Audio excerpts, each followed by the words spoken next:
Hey everyone, my name is Yeah. Blizzard gave us today the first look into the new raid in the War Within Season 1. I will show you today some of the highlights of all testable bosses, including some of the logs that I gathered. I know that people love looking into damage meters, therefore I talk a little bit about it today as well. Beta is now running for everyone who has access, and even Mythic Plus testing is available. Instead of doing a summary video for Mythic Plus testing, I'm currently preparing and updating all dungeon guides where I explain each boss and each trash pack mechanic in around about 5 minutes. I always do these quick guides, and if you enjoy that, make sure to hit that subscribe button. I'm a guide writer for your MMO, writing guides for World of Warcraft and Path of Exile, which you can find here on my YouTube channel as well. I will also start working now on the raid guides, and you will find the first few bosses soon here as well. The first raid test was pretty difficult.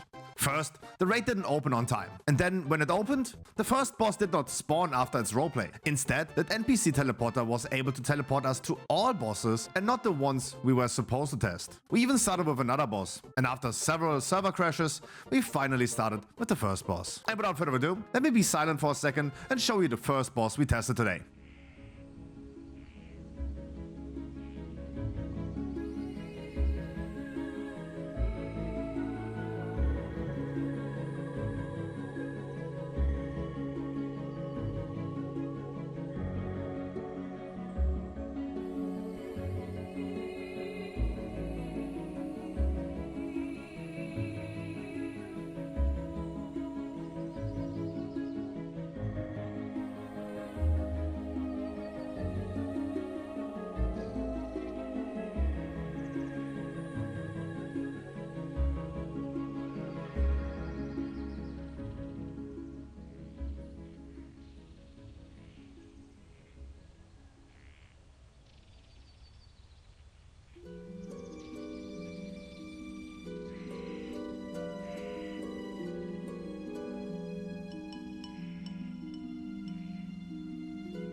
Ulgrax the Devourer was our first boss of today. I will not make this a guide video, instead I rather want to explain the key mechanic here. From a healer perspective, I kept dodging the swirls on the floor and soaked the group soak whenever I was assigned to do so. When you group soak, don't get pulled into the boss, otherwise you die. In the intermission, dodge the beams and kill the ads. After the intermission, make sure to feed the boss, otherwise he gets very angry. Repeat until that. All logs are in the video description for you to check out. I will not show every single pull that we did on this boss, but I want to let you know that beta logs from raid is very unstable. The raid was laggy, some players are testing stuff out, not performing to the best they can, and sometimes they even play classes that they didn't play before just to play around. Or like me, they're just AFKing a bit just to get good video footage. Let's next look into the second boss, the Bloodbound Horror.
In short form, you will have to split your raid group in two. Each group will alternate soaking the tank smash, which will send them into a different phase. Here you want to kill several ads, while the other players upstairs deal with other mechanics. Players will spawn spikes on the floor and take consistent damage from the blood rain. The boss also has a large laser beam, which makes you and your group travel in a circle, and at some point he creates an insanely large circle around himself that needs to be avoided by running far away. Crossing the water, or blood, on the floor will deal heavy damage as well, so don't park in there like me. And here the summary of the logs.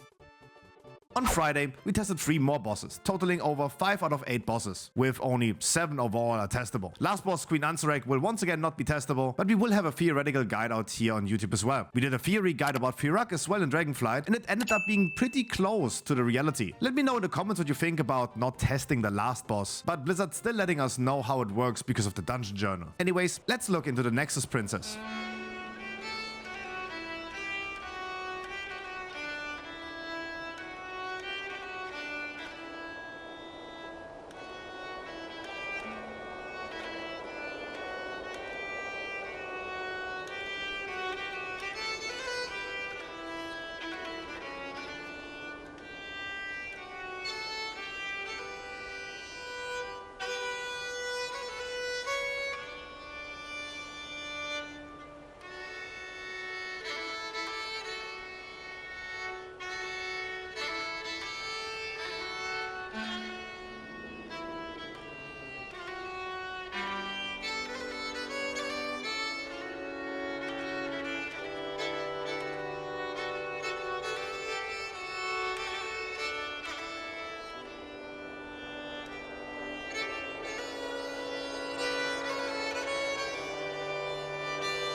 Nexus-Princess Ky'veza was the next boss on our list.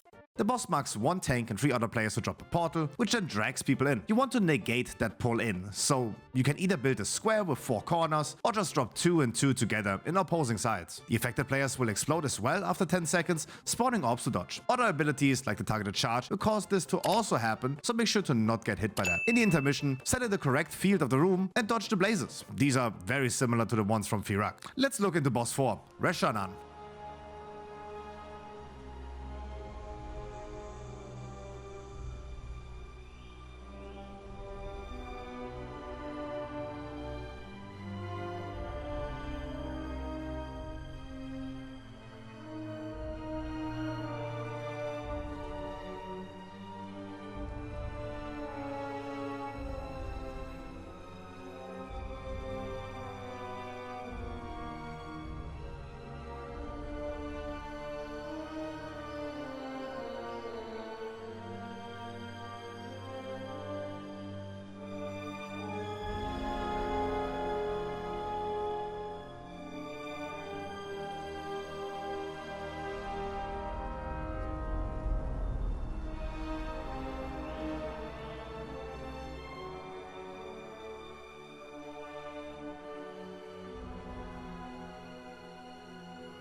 heavy healing boss, but otherwise fair mechanics. Bring the large void zones out to save some space. The green lines have to be spread apart, one left, one right. Small green circles spawn ads that have to be killed. During the intermission, dodge the swirlies and get to the other side of the room. Soak the group sock with as many people as you can, otherwise you get pulled over the edge. Just repeat with same abilities as before. Last boss for today is Eggtender Ovi'nax. I already gonna talk you over it and then show you at last the footage. Make sure to hit the like and subscribe button for more videos and guides. Remember the Iona in Vault of the Incarnates? It's not that bad this time. Ovi'nax drains one closest canister at 100 energy. The boss starts already with 90, so move him quick. This spawns a growing void zone that destroys eggs. If these eggs get destroyed by this void zone, all players receive a ticking debuff that probably wipes your raid. To destroy them, players with the purple circle need to stand close to the eggs and wait until their debuff expires. Besides that, it's just a tank and spank boss. Dodge swirls, bring the circles out, and kill the ads. Sure, the ads have several mechanics as well, like the parasites acting like the Goonies and multiply if not stunned and killed, but otherwise it's a pretty simple boss.